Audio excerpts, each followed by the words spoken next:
There's the biblical doctrines of sin and judgment is a full-bodied, unadulterated, Bible-based understanding of sin and judgment as it unfolds in Genesis 3 to 11 and contributes to the Bible's great story of creation, fall, and redemption. It's an absolute essence of who God is, and the entire Christianity depends on it. The absence of sustained emphasis on judgment Christian cultural engagement is a little odd, and the omission makes Christian engagement like a Christian cultural theory as limping and unbalanced. And why is that so? The judgment has become a byword in our society because of the word bigotry. Every time you talk about judgment, they call you as a bigotry. So you have a fear, or even as Christian, to speak out on judgment of God. However, if you don't talk about the judgment of God, you are doing a self-denial, because eventually it will catch up with you. Sin will have repercussions. Sin will pay. We will have to pay for our sins. Let's just be honest about it. We must not pretend it's not going to happen. Okay, our cultures attack sin in judgment, hate speech, calling judgment as hate speech, leaving Christians befuddled, embarrassed, or even in denial about this biblical truth.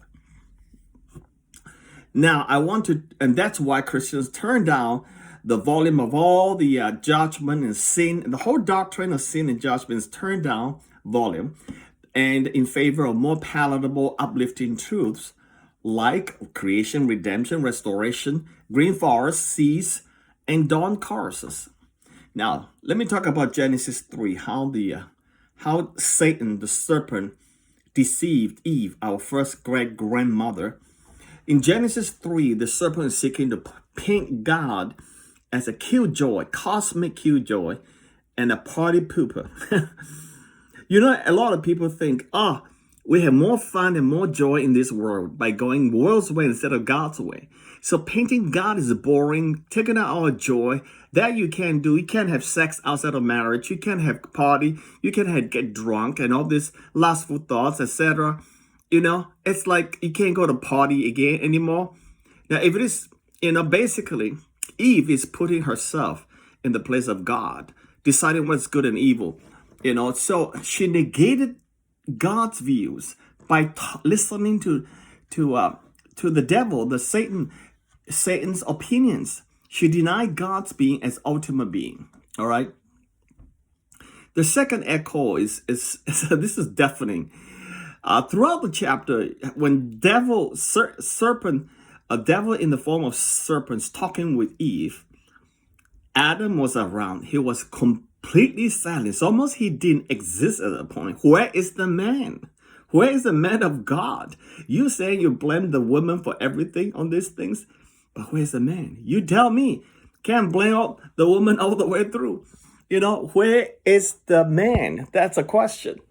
So it is exhilarating, suffocating almost that Adam has been with her, and this is no easy conversation. This is no simple conversation. This is an escalating exchange of words. And he has said nothing, nor has he sought to interfere at any point or correct the serpent, not to help, not to refuse offered fruit. In spite of the fact that God commanded Adam, not Eve, not to take the forbidden fruit.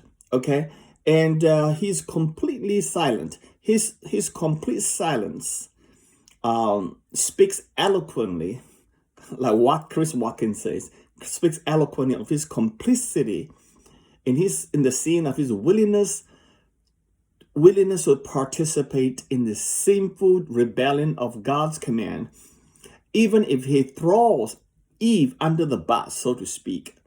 So this is what's happening. On the surface, Satan wants Eve to reach her full potential on the surface. How does it not sound familiar to our modern day culture? It's almost like the devil has a good for us. He wants me to reach my full potential, right? Not to be held back by the artificial constraints that God is a nanny. God's nannying me. I'm trying to break through. And Eve thinks devil is trying to tell Eve, you are made for greater things. It's time to stop. It's time for you to start making your own decisions. Time to take the world on your own terms, and time to become everything yet you can be. This is exactly what the word is preaching to our young people, to our millennials, to our generation, to younger people, older people alike. Okay, so this is what's happening. People and us.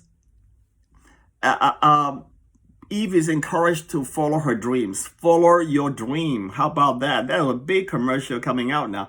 Follow your dream. How about this? A wrong dream. It's a fine to follow a dream. I pursue my dream as long as of God. I don't want to pursue my own initiative, my own human dream. This is going to get me. No, it's going to be destructive. In thinking that she's acting for her own interests, best interests, Eve is actually, in fact, slavishly doing the bidding of Satan. Slavishly doing the bidding of Satan. And violating her own best interest. Okay? And this is the devilish genius of satanic noble lie. Now get these words. Noble lie. The lie from the devil is noble. Okay? It's not a straightforward, evilish, devilish lie that you're gonna when you see, you know you're gonna start running.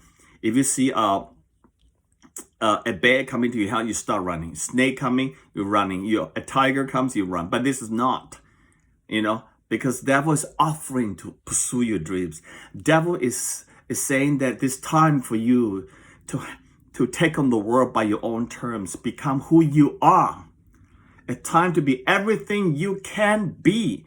My goodness, this is exactly what the world has stolen the lines from the devil. How many thousands of years ago? The beginning of the world. This is exactly what's happening. Amazing. I'm loving this book, Chris Watkins' book, his biblical critical theory. He expounded it so vividly. I mean, no theologian can do that. He's a philosopher, that's why.